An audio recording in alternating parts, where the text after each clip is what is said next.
Welcome to Chapter 13 of Stress Management. This is social support, relationship, and communication.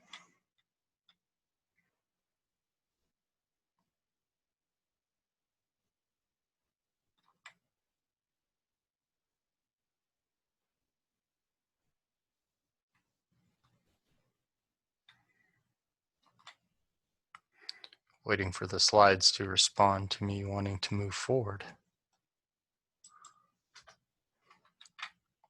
There we go. Okay. So social support, relationships, communication. So friends are good medicine, especially when it comes to preventing stress, right? Sometimes talking things out, bouncing ideas off of one another helps to de-escalate a situation that you think is worse than it really is. Donner Selman compared very happy, average, and very unhappy people. Very happy people were highly social, stronger romantic and other social relationships, more extroverted, more agreeable, less neurotic than less happy groups. Most salient characteristic predicted happiness, strong ties to friends and family, and commitment to spending time with them. Individual's knowledge or belief that he or she is cared for and loved belongs to a network of communication and has a mutual obligation with others and networks, right? So social support is can be a huge determinant. We see it in a lot of things when it comes to factors of success, whether it's weight loss. Um, you look at it with people with their grades or their success in school, so on and so forth. We see social support can play big roles. Anybody that has good social support has a distinct advantage in a lot of realms versus folks that have bad social support or lack of social support. And again, it doesn't surprise me, or I think anybody, when you see folks that have less stress would have less stress when they have more social support.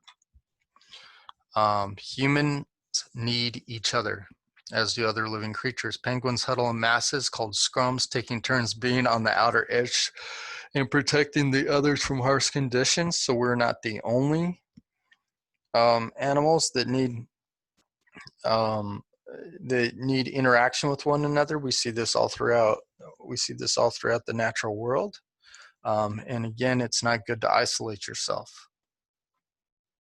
Types of social support. So instrumental is giving assistance, emotional, building esteem, providing comfort, informational, giving advice, suggestions, information, and appraisal provides affirmation and feedback. And all of them are good and needed. Again, some are harder than others to ask for or accept. And some of you might not be really, like, it's one thing when you're looking at, okay, if this is me needing these things, think of you being on the other end too, giving assistance, building esteem, providing comfort, giving advice, things.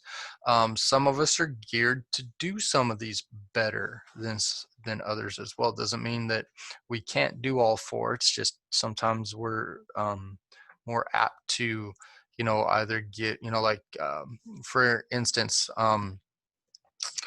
appraisal is not something I'm good at receiving nor giving. Not used to people saying, hey, good job. I'm not used to saying, hey, good job. Usually I have to think about it. Oh, they did really good on this. I need to let them know. Giving assistance is something that comes natural. To others, it does not. Also, asking for assistance is not something that's natural to me. Giving it's one thing, asking for it's another, right? So again, when you look at this, understand that there are areas that some people are not good at either doing or receiving, and vice versa, okay? Social support provides buffer for stress. When the support is received at the point of appraisal, at the point of appraisal of a potential threat, it can help to de-escalate that stress, right? So, you get news that your kitchen flooded and you're like, oh my, and somebody stand there right there with you and say that they're like, hey, don't worry about it, let's go to your house, we'll shut off the water, we'll do this, and they start walking you through some steps of things to do, because in your mind your whole house is underwater, right? And so sometimes they kind of help you to come back down to reality, or or any other thing. They may be there just for the emotional support, or they acknowledge when you did something. You did something really cool, you're like, did anybody see that? And someone's like, I saw that, gotcha, hey, great job. So when the support serves as a buffer against potentially unpleasant effects experienced during coping phase of a stressful situation, that is when the person is trying to recover from a stressful experience. It again, we just kind of said this, like you get some bad news, man, they're there to pick you up. Social support and health. An individual's health status and risk of dying are strongly associated with the extent and nature of their social network. Holds even after taking unhealthy behaviors into account. So again, when somebody has good social support, again, when we talk about folks that have chronic stress versus, if folks have good social support, outside of maybe making lots of poor mistakes and things like that, will have people that they can talk to, and they can help de-escalate their stress a lot of times, and so they may deal with less chronic stress than others.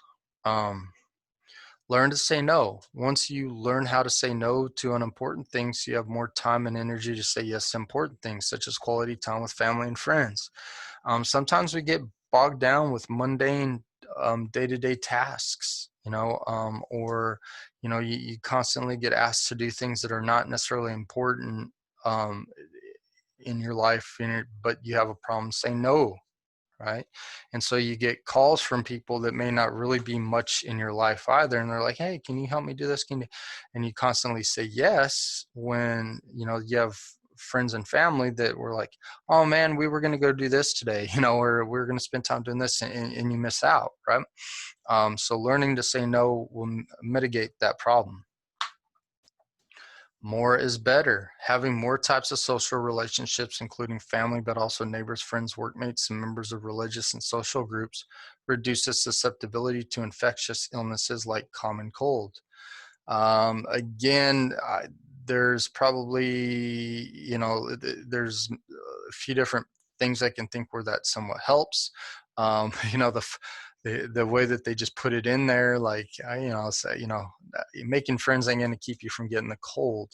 Uh, but, when you have healthier attitudes, you feel better, your immune system's functioning at a higher, when you're less stressed, your immune system functions better, and so on and so forth.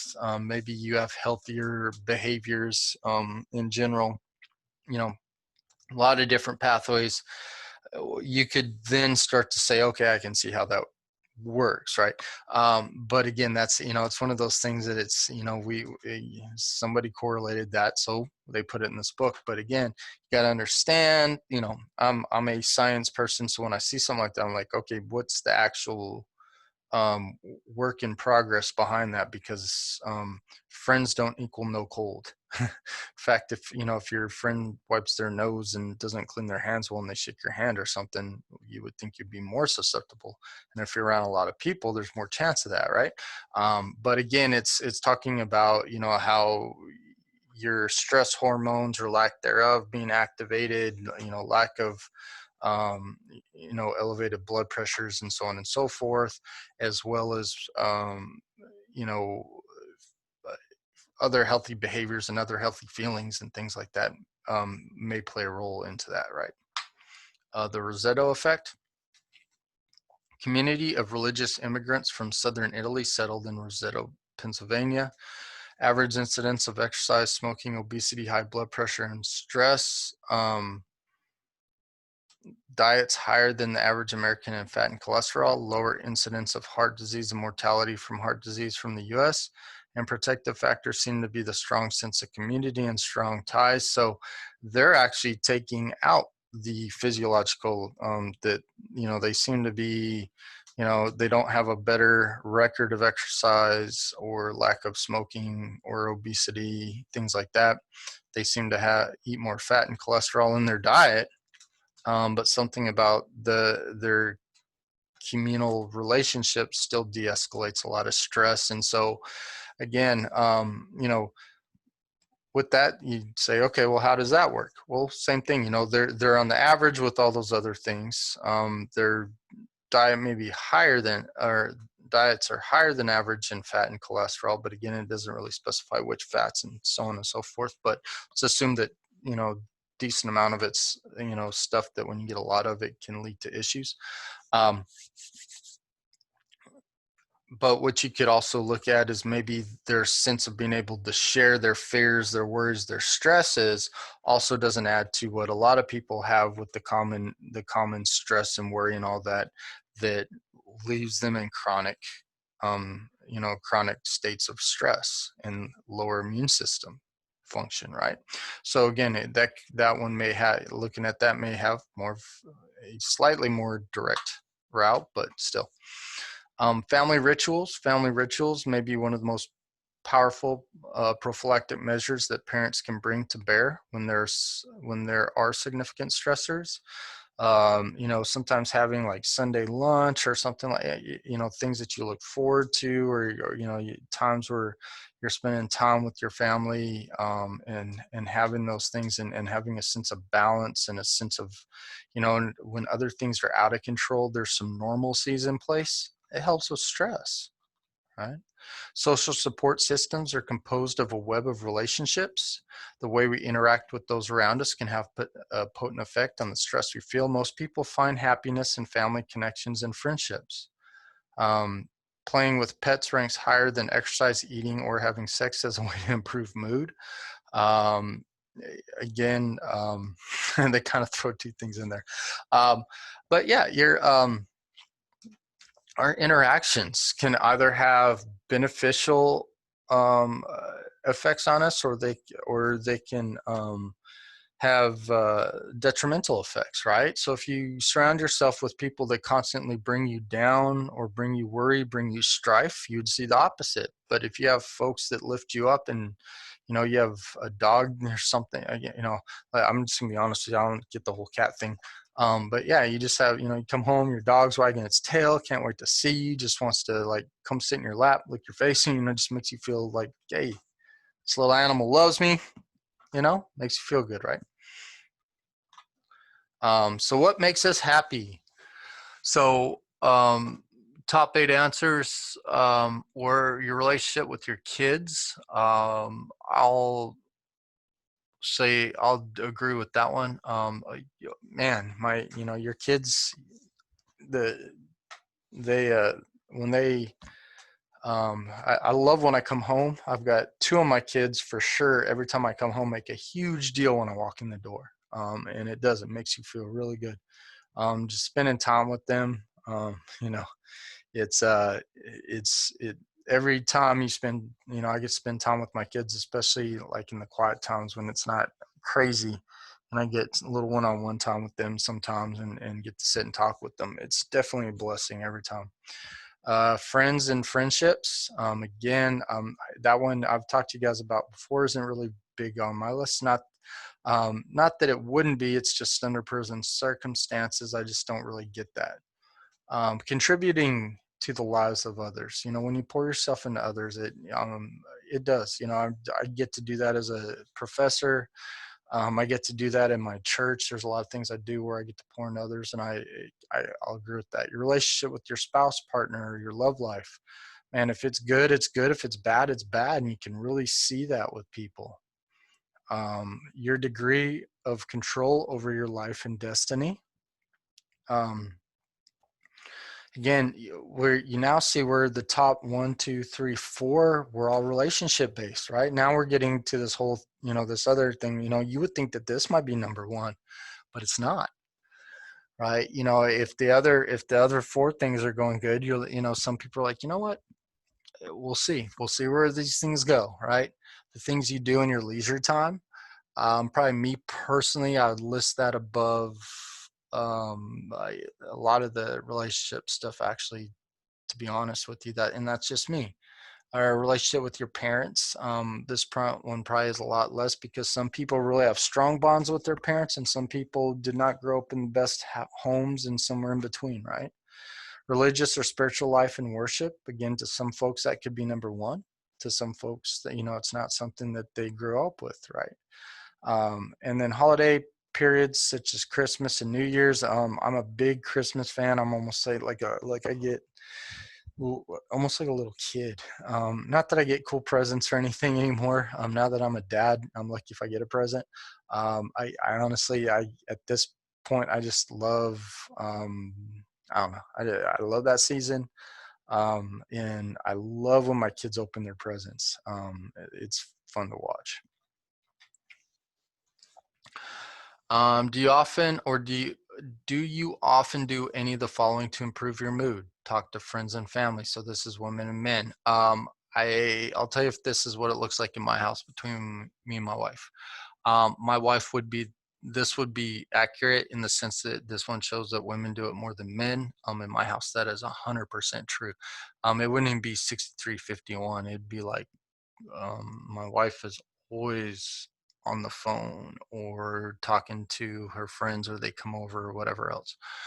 Listening to music would be the opposite in my house. I listen to more music than she does. Pray and meditate. I don't know which one of the two of us does that more. I,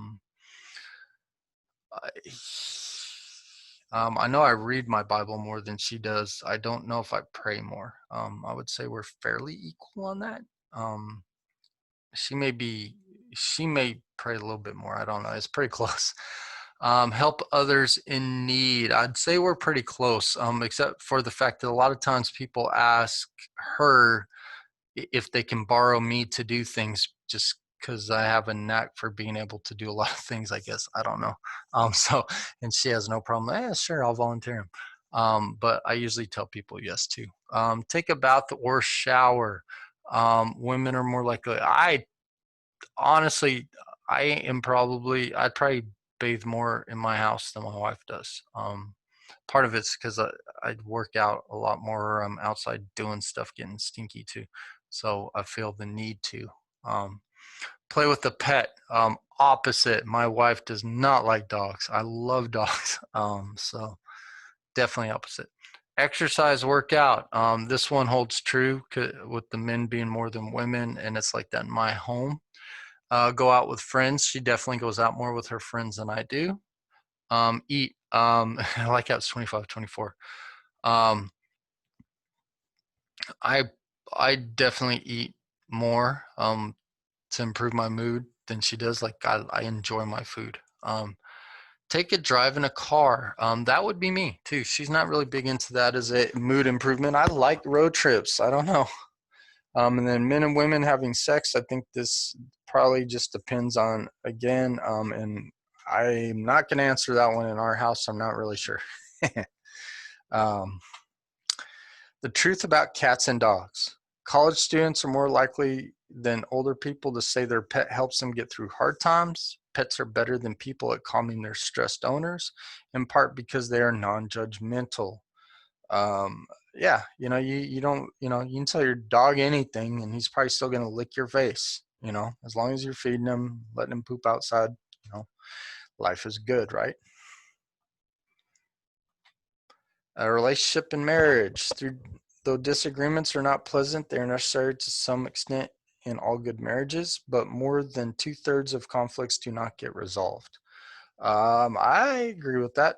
A lot of times people, like, you know, we just don't understand each other.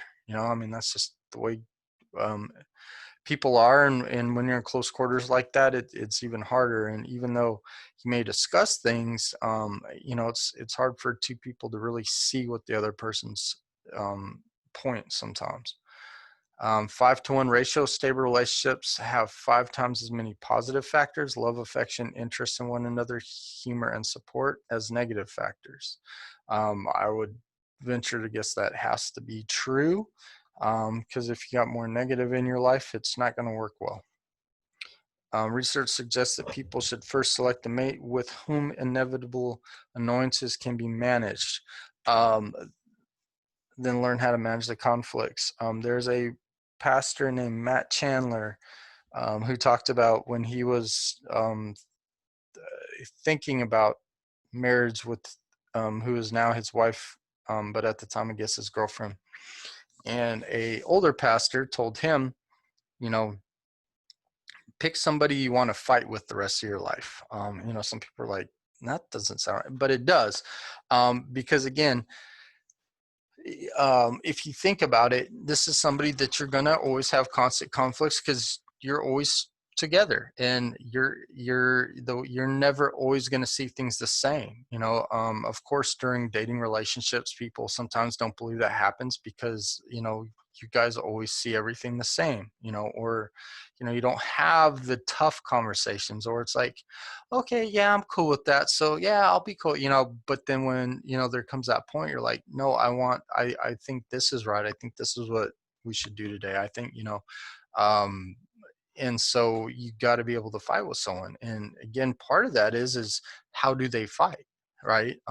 You know, and people have different, you know, fighting styles. Like when you watch MMA, people have different fighting styles.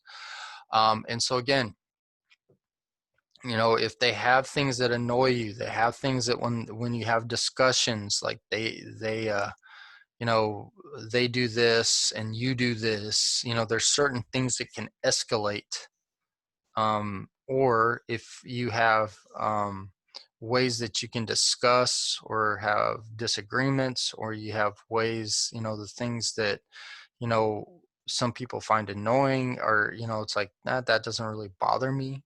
And it's something that will always not really bother you. um, then, you know, those are the things that, you know, hey, you found the right person, right? Because again, nobody's perfect. So, you know, are there imperfections, and are the things that they have that would not, you know, like rank as a positive in your book, a major negative in your book, right? Love and relationship, people have a need to feel loved. Relationships are nurtured when we understand how to give and receive love. Some people like words of affirmation. You know, they like you to, you know, tell them, hey, you're looking good today. You know, great job on that. You know, they need it. Quality time. You know, some people just want your undivided attention. I think this is getting to be a something that's not very well done in today's society. Where, you know, I've seen people out on dates and both of them are on their phones, messing around on their phones, right? Um, the big five of relationship stressors for couples, the major stressors are power and control issues, right? Everybody always feels like they're relinquishing too much power, too much control to their spouse. The children are stressful. I ain't gonna lie. I got 4 of them, so trust me. I love all 4 of them to death, but you know, there's 4 needy little individuals in that house that want to get their way. And again, they will try to pit parents against each other. Money's always going to be a stressor, you know, whether you're single or married. Money's, and it's worse when you have 2 people together that, because again, you have to agree upon decisions of how money is spent and saved, right? Division of responsibilities. You know, everybody always feels like they get the short end of the stick on that, right? And they'll tell you, and I mean, I'll be honest, you know, I definitely do a lot more in my house when the 2 of us are there. You know, so I feel a lot of times like I get the short end of the stick. But again, my wife is there more often, therefore I understand. She also feels like when I'm there, she needs a break. Sometimes I think she views me being at work as I'm on vacation, but you know, I have to, you know, like kind of reel her in on that too. And so again, there's things that happen with that. You know, the things that, you know. Um, a lot of times she'll do a lot of the dishes and laundry, and someone might, oh, that's sexist. You should. It's not that. It's just she's at the house, and those are things that pile up quickly, if they're not dealt with. Now, again, when I'm there on Saturday, Sunday, or if there's dishes in the sink when I get home, I always do them. So it's not one of those things. I mean, I do it when I see it. And again, I do the laundry when it needs to be done and I'm there. It's just a lot of times those tend to be things that'll need need to be done at certain times on a Monday through Friday. Sometimes in, like between the time I leave work and the time I get home. So yeah, she'll do those things. And then sex, when and how much and what times and things like that can always get in the way, you know. Um, Receiving gifts, visual symbols of love. I'm a gift giver as well as receiver. That's one of my favorite things, I guess. I don't know. Yeah. Acts of service, things you do for your partner that they would like you to do. Again, it's the only problem with this, I think sometimes, because I'm speaking from experience, is I do a lot of that, and it becomes a thing where it's not a hey, thanks a lot. It becomes a thing of it's just expected, and so be careful with that. If you're the one that receives the services, make sure to always appreciate it. Physical touch can be used to express many forms of emotions. This is one I'm really bad at because I don't like to be touched and I don't like to touch other folks. My kids like to lay on me, and it's weird. I honestly really do like that. I don't know why. It's they're the only ones like, and maybe it's just because they rely on you for life and you get used to when they're little babies, you got to hold them to keep them quiet and stuff. So it's a whole different thing, but yeah, this is one that gets in a fight with my wife because she likes to be constantly touched all the time. I like to have breathing space. So I don't know, I've always been like that in relationships. So hugging, kissing, lower stress hormones. Couples who report more physical contact from holding hands to sexual intercourse had lower levels of stress hormone cortisol in their saliva. Couples who reported more problems at work had the biggest drop in levels of cortisol through intimacy. So I guess I need to be more affectionate. um, Determine your love language. What does your partner do or fail to do that hurts you most deeply? The opposite of what hurts you most is probably your love language. Um, What have you most often requested of your partner? The things you have requested most often is likely the thing that would make you feel the most loved.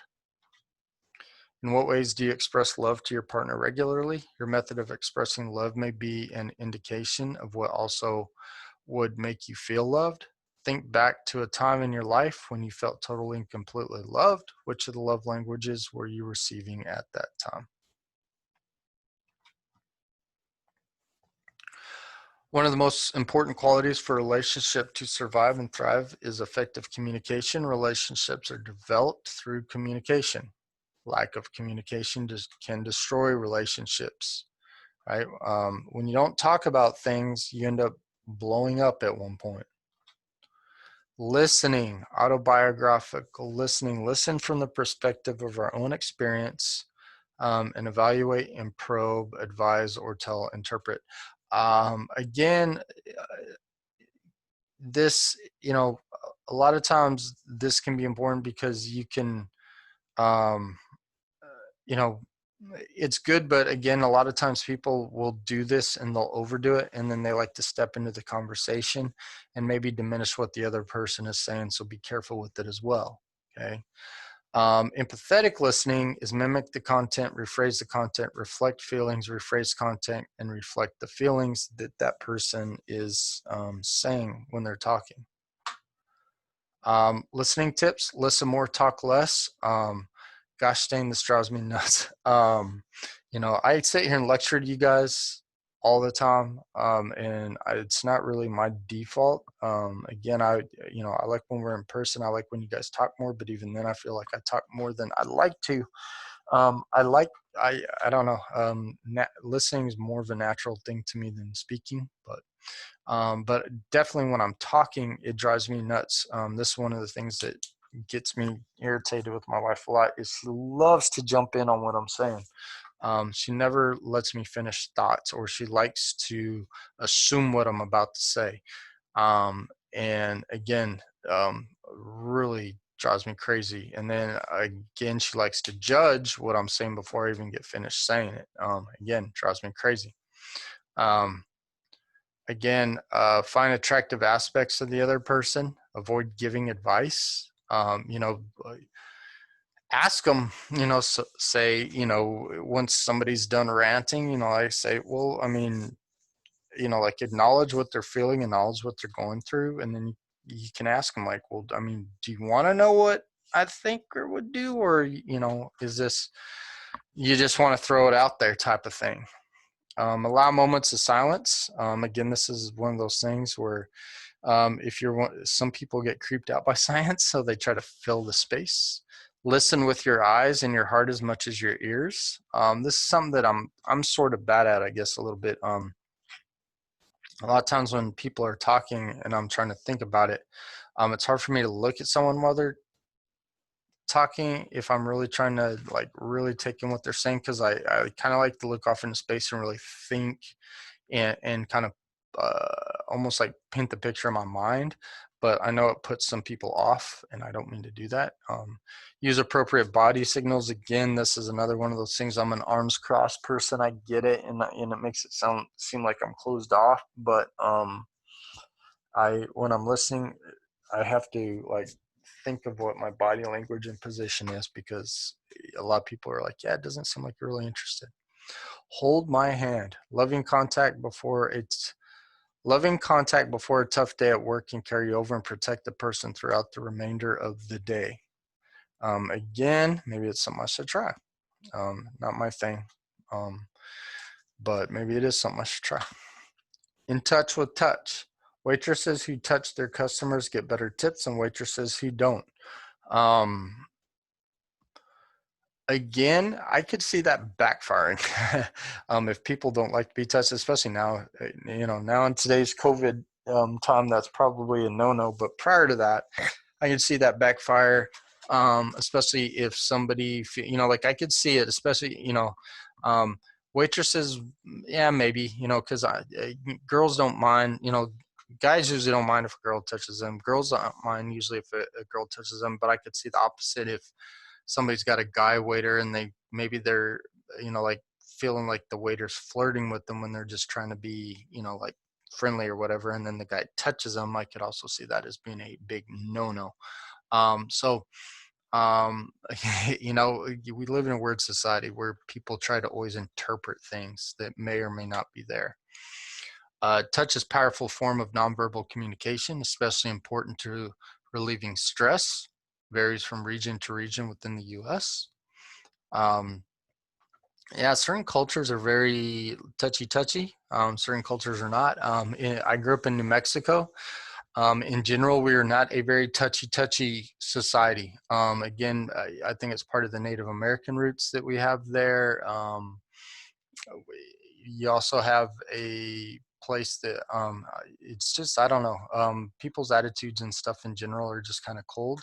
But I do know in some of the Native American cultures, they're not very touchy. Eye contact is not something that they do. Navajo culture, when you're speaking with someone, eye contact is actually it's almost like they tell you in some animal cultures, like eye eye eye contact is aggressive. They do see it that way. When you go to shake their hand, they don't do the whole firm handshake thing. It's and again, it's a cultural thing. And again, when you know what it is, some people take offense, but if you know what it is, you just get used to it. Since I grew up in the area, I'm used to that. I have a lot of friends that are from Navajo tribe, and that I grew up with, and I've been around their families and extended families, and so you know that that's different in their culture than what we might see as, like normal US culture where you're supposed to look somebody in the eye and shake hands and things like that. And I've heard around the world there's other cultures that are similar to that. So, and again, in New Mexico, you'll find even outside of their culture, you'll find that people are not very touchy. And again, we have a very cold society, I guess, down there. I moved to Miami, and down here, the Latin culture, especially down here, lots of hugs, lots of like side kiss on the cheeks and things like that. I was not used to. Kind of threw me off when I first got here. But yeah, very warm, very loving, open society. I actually really appreciate it. It's different than what I grew up around, so it's cool. Yeah, it's just neat. It's different. It's cool. I like it. Um, Again, communication differs between men and women. When women are stressed, they tend to feel the need to talk about their feelings. When men get upset, they're less likely to talk about their concerns. It's definitely true in my house. I tend to internalize stuff and try to figure it out. My wife has to talk through everything. Reach out and touch someone. Couples in the U.S. aren't very touchy-feely in public. Comforting physical contact is out of favor among friends and coworkers because of legal climate. Yeah, I mean, shoot, you know, I get it, and don't, it's one of those things. Sometimes we just go overboard with so many things. And again, it's one of those things. A few bad apples ruin the bunch. Um, you know, you, we have a lot more rules that restrict how friendly and nice you can be and what you can talk about. I mean, we've definitely gone overboard, but again, I guess it's for people's safety, but it's like everything else. You see that when we make too many rules, it does get hard. I mean, we've seen this with the coronavirus and the quarantine. I mean, there's hey, we're trying to keep people from getting it, but at the same time, at what cost? With the amount of social distancing that we've had to do with taking away rights and freedoms to be able to go do things that we used to take for granted. You see it, right? um, Conflict and express struggle between at least two independent parties who perceive incompatible goals, scarce rewards, and interference from the other party in achieving their goals, often associated with stressful outcomes such as aggression, anger, damaged relationships, violence, and even wars. But conflict can be constructive. When you have conflict, you can work through it. When you have conflict, sometimes it clarifies things that that somebody may not have been aware of, right? So avoidance, unassertive and uncooperative. So this conflict resolution doesn't work. Again, this one drives me nuts. This is what my wife likes to do when we get in an argument. And again, it doesn't help. If you shut down, we can't talk about it, right? Unaccommodating, unassertive, and cooperating. So accommodating would be that you're not being aggressive and you're willing to like, hey, let's what can I do for you? And then competing is aggressive and uncooperative, right? So avoidance and competing don't do anything. They just exacerbate the problems. Compromising, again, is intermediate between assertiveness and cooperativeness. So again, you're willing to give, you're willing to give and get. And then collaborating is both assertive and cooperative. So this is where it's like, hey, let's both come at this thing and do this, right? So, neither one of us needs to back down, but we need to work together to solve it. So social support engenders a sense of belonging, feeling accepted, loved, and being needed. Maintaining supportive, healthy relationships is key to less stress and being healthier. Developing effective communication skills will help you to have better relationships, and understanding conflict resolution style will help you to preserve those relationships. All right. That's it for today. Chapter 14 tomorrow. And see if I can stop this recording.